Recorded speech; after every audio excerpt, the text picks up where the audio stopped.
We're back here at the Fan Cave, and we are now joined by our number one Cochrane Go One Better Call of the Night. And Andrew, this is Rick in Squirrel Hill. Rick, you're our Call of the Night. Go ahead. Hey, Rick. Thanks. Hi, Bob and Andrew. Hi. I just wanted to comment on the Tomlin extension. I'm really against it. Yep.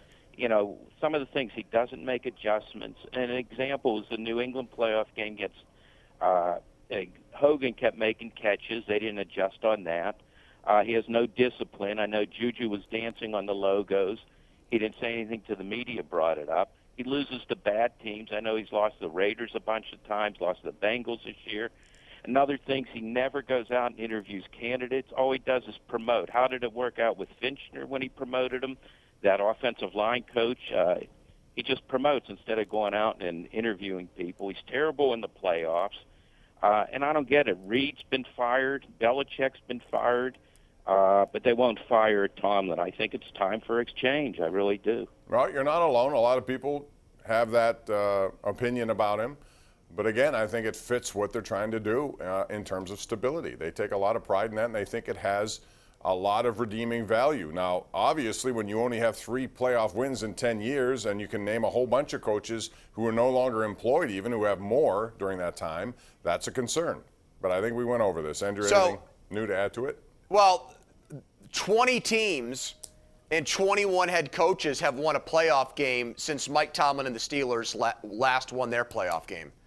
And so at what point do you go from being the stable Steelers to looking more and more like the Bengals under Marvin Lewis, where they just settled because he won, 9 or 10 games every year, but then they lost in the first round of the playoffs?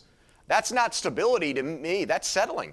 Again, I think their definition of stability is trying to win divisions every year, and he's been in positions to do that every year, to challenge for playoff spots every year. When you go there, then, of course, you have to win those games, and they haven't won those games. I understand that complaint, and it is a complaint. It's a valid one, but that's the way they're looking at this. But you don't have to win those games if there are no consequences.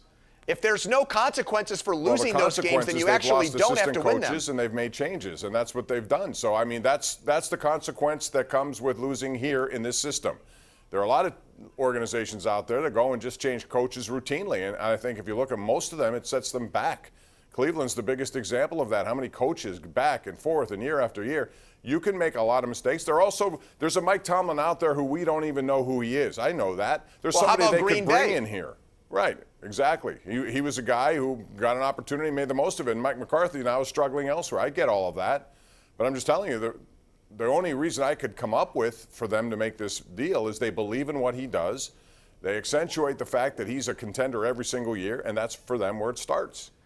And I'm not saying that he deserves to be fired. I'm just saying, in my opinion, based on what they've done lately, Mike Tomlin has not earned a 3-year contract extension.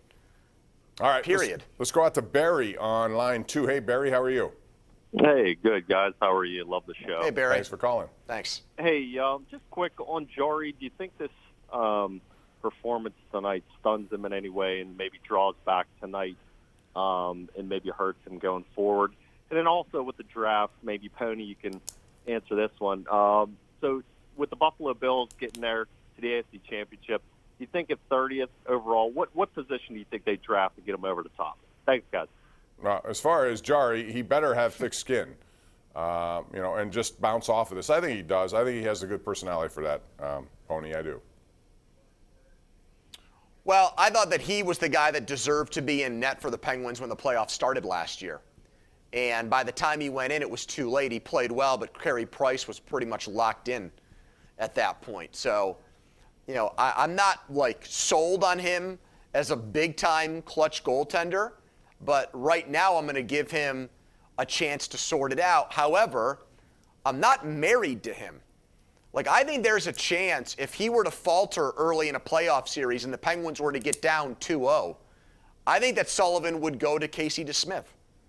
I don't think it's a situation where Sullivan believes that the only way the Penguins can win the Stanley Cup is with Tristan Jarry in net. No, I agree with that. I think he's not really solidified that spot right now. I think because of maybe what we saw in the third period, he has doubts. And if you have doubts and something goes bad in a short series, you got to make a change. He waited too long last year to do that. Well, I'm doubting myself as a bettor now, Bob. I really am. I might need some of your picks.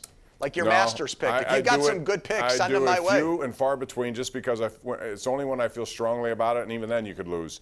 All right, real quick. You like the Pirates tomorrow with Keller on the mound? Was that the first game or the second game? By the way, 7 It is the innings. first. 7 innings. Come on.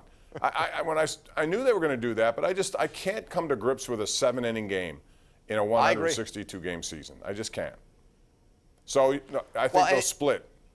Is my answer. Okay. Whatever game he pitches. But 7 innings I don't like. I don't like that runner. Why not put the runner at first, not second, in 10 innings? Why not just play extra innings like you have for the first 150 years of baseball?